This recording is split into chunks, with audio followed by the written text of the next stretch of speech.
sciences.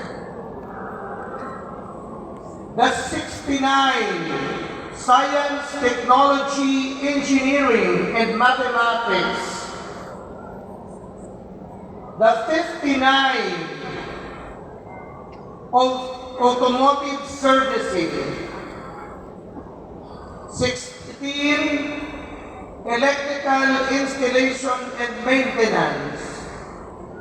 The 247 home economics with specialization in bartending, food and beverage, and bread and pastry production.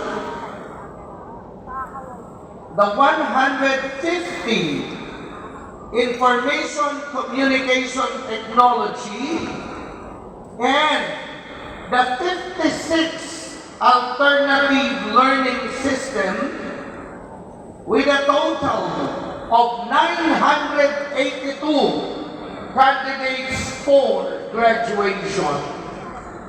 I hereby attest that they have satisfactorily completed the requirements prescribed by the Department of Education under the Enhanced Basic Education Curriculum, or otherwise known as the K-12 curriculum, this 9th day of April in the year of our Lord 2025 at the Cuneta Astrodome, Pasay City.